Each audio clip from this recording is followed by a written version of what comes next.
So hello everyone, welcome back to my channel Achiever BSCB foundation. तो बच्चा party आज हम लोग देखेंगे जो कल बच गया था वही क्वेश्चन हम लोग आज समझेंगे। क्या चीज़? बायोलॉजी का लघु उत्तरीय कोटि के प्रश्न जो बच गए थे, लगभग 8 क्वेश्चन थे, उसमें हम लोगों ने 4 क्वेश्चन को समझा था बेहतर ढंग से। ठीक है, चलिए। तो क्या चीज़? क्लास 10th बायोलॉजी लघु उत्तरीय कोटि के प्रश्न मॉडल पेपर 4 के हैं। चलिए, तो 21 से 28 तक था, तो हम लोग 24 तक क्वेश्चंस देख लिए थे। वीडियो को आप पूरा अंत तक देखें और उम्मीद है कि आप लोग पूरे मन लगाकर पढ़ाई कर रहे होंगे। ठीक है, तो आप लोग का एग्ज़ाम अब बहुत नज़दीक आने वाली है, तो आप लोग अच्छे से मन लगाकर पढ़ाई करते रहें। ठीक है, जैसे हम लोग आप लोग को अच्छे अच्छे नोट्स देने के लिए प्रयत्न कर रहे हैं हमेशा, तो आप लोग भी अच्छे से मन लगाकर पढ़ाई करते रहें। ठीक है बच्चा पार्टी, चलिए। 25 नंबर क्वेश्चन का ए में आपसे पूछा गया क्या होगा यदि हम एक पोषी स्तर के सभी जीवों को समाप्त कर दें या मार डालें। तो देखिए ऑप्शन नंबर इसका उत्तर में क्या लिखा गया? उत्तर में लिखा है यदि हम एक पोषी स्तर के सभी जीवों को क्या चीज़ समाप्त कर दें। क्या बोल रहा है कि अगर क्या बोल रहा है कि अगर यदि हम एक पोषी स्तर के सभी जीवों को समाप्त कर दें या मार डालें तो क्या है पारिस्थितिक संतुलन असंतुलित हो जाएगा। क्या चीज़? प्रकृति की सभी खाद्य श्रृंखलाएं क्या चीज़? खाद्य श्रृंखलाएं एक दूसरे से जुड़ी हुई है।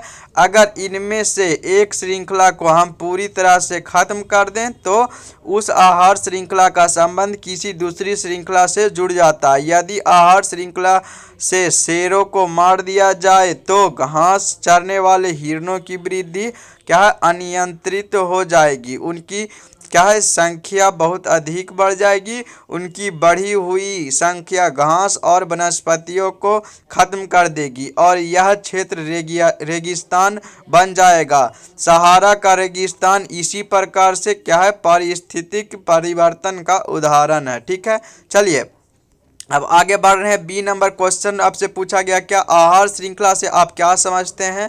आहार श्रृंखला जो है उससे आप क्या समझते हैं? ठीक है, फूड चेन जो है उससे आप क्या समझते हैं, जो बतलाएं। ठीक है, समझाइए। ठीक है,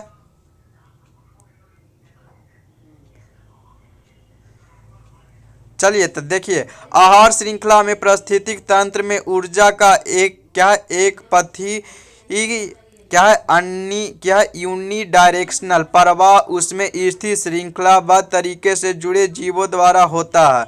जीवों की इसी श्रृंखला को आहार श्रृंखला या फूड चेन कहते हैं। एक आहार श्रृंखला का प्रारंभ सदा उत्पादक से होता है। इसके बाद श्रृंखला में क्या चाहिए? प्राथमिक उपभोक्ता शाकाहारी जंतु तथा इसके बाद द्वितीयक उपभोक्ता मांसाहारी जंतु और फिर क्या तृतीयक उपभोक्ता उच्चतम श्रेणी के मांसाहारी जंतु रहते हैं।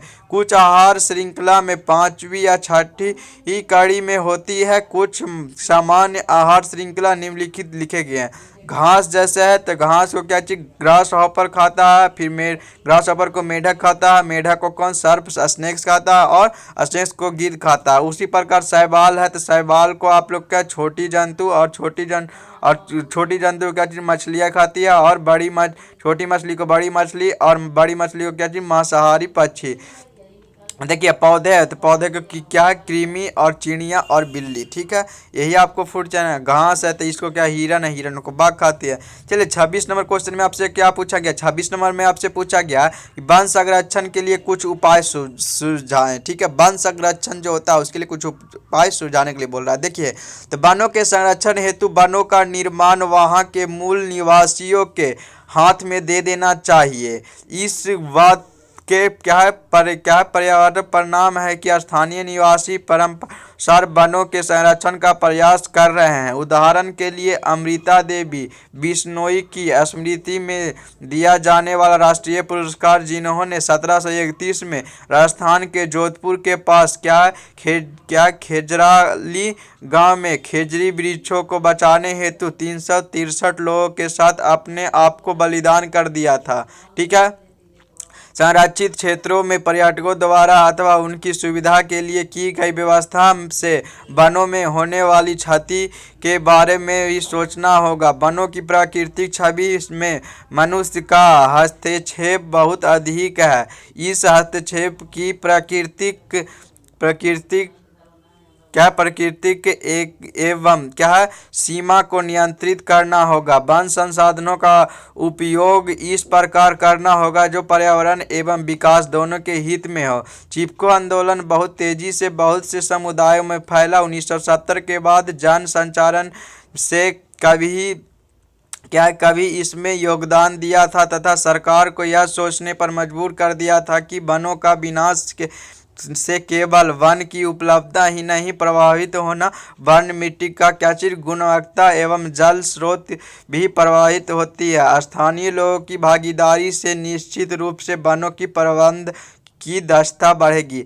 देखिए वन हम लोग को है जो पेड़ पौधा बचा करके रखना चाहिए बच्चा बाटी, और हम लोग को ज़्यादा से ज़्यादा पेड़ पौधा लगाना चाहिए। अगर आपके गांव में चाहे घर में कोई है आस पड़ोस में अगर पेड़ अगर कहीं सूख गया हो चाहे वहाँ पर दूसरे जगह पेड़ लगाए। अपने जन्मदिन पे एक पेड़ जरूर लगाएं।